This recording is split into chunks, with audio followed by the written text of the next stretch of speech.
Bienvenue sur Correspa, le podcast pour les entrepreneurs du fitness. Je suis Guillaume Legrand, fondateur de Correspa, et ici on parle business, franchise, rentabilité, stratégie et mindset pour aider les coachs et les entrepreneurs à ouvrir et développer un club de sport performant. Tu veux structurer ton activité, attirer plus de clients et maximiser tes revenus? Tu veux un concept clé en main qui fonctionne? Alors tu es au bon endroit. C'est parti! Bonjour à tous et à toutes. Aujourd'hui, on commence une série spéciale pour le Fitex où pendant 7 jours, on va vous challenger et on va vous parler du métier de coach, de freelance, d'entrepreneur dans le sport et le bien-être. Guillaume, est-ce que tu es prêt à répondre à certaines des interrogations de nos interlocuteurs? Yes, c'est parti Eva. Bonjour à Alors chacune et à chacun. aujourd'hui, j'ai envie de te demander ce que tu penses du fait des coachs qui vendent plus leur temps finalement enfin, plutôt que de construire leur business. Yes, ça a ses limites. Ça a ses limites. Je serais pas aussi clivant de dire que ça sert à rien, puisque chacun fait ce qu'il veut de son temps et il le Mhm. dispose comme il le désire. Donc je vais pas être aussi clivant. Mais par contre, je pense que c'est pas la meilleure solution. C'est pas la meilleure solution tant pour le client final, et c'est d'abord ça qu'il faut viser. Pourquoi? Parce que ça veut dire que c'est que du présentiel, et ça peut être très limitant parce qu'aujourd'hui la personne veut être accompagnée dans sa globalité, et on Oui, oublie par exemple le digital, le faire à l'hôtel, le faire en dehors, transmettre par mail, des choses comme ça. Donc le client attend autre chose, je pense, que uniquement du temps en présentiel. Et après, la deuxième, et ça c'est quand même pas à négliger, c'est surtout sur l'aspect purement économique, et ben ça ne permet pas de scaler, ce fameux mot entre guillemets, d'être entre guillemets plus rentable, sortir plus de marge. C'est pas la priorité, c'est d'abord servir notre client, mais dépendre que de ça, ça a ses sacrées limites. Pourquoi? Parce qu'en fait les revenus sont limités. Revenu complètement limité, c'est le temps. Un kiné qui doit travailler X heures pour pouvoir augmenter. Je veux augmenter mon salaire, eh ben, je veux augmenter le temps de travail. Ça, c'est juste horrible. Donc ça, il y a cette limite-là. Et la deuxième, c'est la fatigue. Puisqu'entre guillemets, bah, naturellement, plus on va faire d'heures, plus on est fatigué, épuisé. Et est-ce que c'est son objectif? Personnellement, moi, je ne partage pas cet avis. Donc là, il y a peut-être, je peux t'en partager d'autres, j'ai d'autres idées, mais le premier plafond de ce modèle, c'est un modèle de travail à l'horaire qui, à mon sens, n'est pas bon. Tant pour le client, tant pour le business. d'accord, merci. Et du coup, tu penses quoi? Alors, on rêve tous de ça hein, quand on est à son compte. C'est un système qui tourne sans nous, enfin, qui tourne tout Ouais, seul. oui, oui. Alors, pareil, je suis quelqu'un de terre à terre, je suis un ch'ti et j'ai pas envie de vendre ce qu'on voit sur les réseaux en travaillant Oui. à Bali, en travaillant 10 000 balles sans rien faire.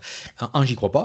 Et deux, c'est pas du tout ma manière Pourquoi tu d'entreprendre. nous Mais promets pas 10K par mois bah, c'est ce que le fameux 10K en qui résonne bossant depuis 3 heures? maintenant 2-3 ans, c'est ce qu'on veut voir. Et globalement, tu vois à Bali et derrière un ordinateur à rien faire, quoi, en disant on te vend de la distancielle. Un, ça n'existe pas. Oui. Et j'y crois pas. Et en plus, ceux qui y arrivent, c'est pas ma manière du tout de voir la valeur travail et comment on peut apporter quelque chose à quelqu'un. C'est pour moi la différence entre métier et business. Et Oui. souvent, on l'oppose. Et il y en a plein, quand j'exprime ça, des fois, ils me disent ouais, c'est qu'un businessman, c'est que de l'argent. Non, pas du tout. Et la première chose, c'est servir son client. Je reviens toujours à ça. Mais n'empêche que si on fonctionne à l'heure, on n'est que sur la valeur métier, métier, métier. Et aujourd'hui, Mmh. peut-être qu'on n'est pas formé. Je donne des cours à droite à gauche à la fac des sports ou d'autres lieux. C'est clair qu'on n'est pas formé à travailler sur un business et donc un modèle économique. Et naturellement, un Oui. modèle économique, pour moi, une bonne boîte qui se valorise et une bonne boîte qui fonctionne, c'est une bonne boîte où on n'a pas besoin de vous. Moi, demain, si je dois racheter une boîte, je regarde est-ce que le dirigeant, il est dedans ou il n'est pas dedans. Il n'est pas dedans, je vais dire tant mieux.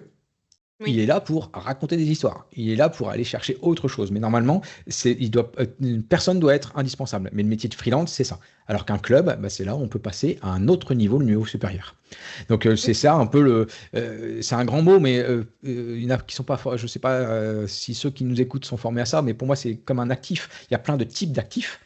Et ben, l'idéal dans les actifs, nous c'est génial, hein, c'est un peu notre private equity, hein, c'est notre activité qui nous rend des actions, c'est comme la bourse, etc. Et ben, comment on peut faire pour continuer que notre actif se valorise? Et notre OK. actif, ça doit être le business model dont on fait partie et non pas soi-même. Parfait. Et est-ce que tu as des exemples concrets à nous donner? Bah, je peux te donner celui de Correspa. Ça, je pensais pas que tu allais me poser cette question-là, mais pour moi, c'est ce qu'il y a quand même de plus facile parce que j'ai créé ce modèle pour en rendre un actif. Ok. Et aujourd'hui, si tu parles purement rentabilité, je ne pensais pas que tu allais me poser de question là, mais j'y réponds quand même. Si tu regardes purement rentabilité en pourcentage, aujourd'hui, je fais de l'immobilier, ça me rapporte quoi? 6-7%. Je fais on place en bourse dedans, en PEA, CTO, bah, on est un peu en dessous, mais on est à 5-6%. Et derrière, qu'est-ce qui marche très, très, très, très bien? Bah, c'est justement notre private equity, c'est Correspa en tant que tel. Et là, on a des EBE à plus de 20% et on a qui vient sur un EBITDA de 57%. Donc, c'est incomparable. Et Hmm. demain, ça peut vivre petit à petit sans nous et ça peut se transmettre, etc. Donc là, on ne fait pas Ok. tout ça tourner vers l'argent, mais là, la question, elle est quand même orientée là-dessus. Oui, bien sûr. Mais écoute, merci pour tes réponses.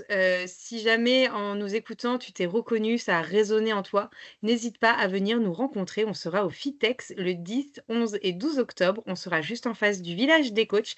Donc si tu es un coach qui désire passer à l'action ou un entrepreneur qui souhaite investir dans un club de sport, n'hésite pas à passer nous voir au FITEX. À très vite. Merci beaucoup, Guillaume. À très vite. Bye bye. Bye.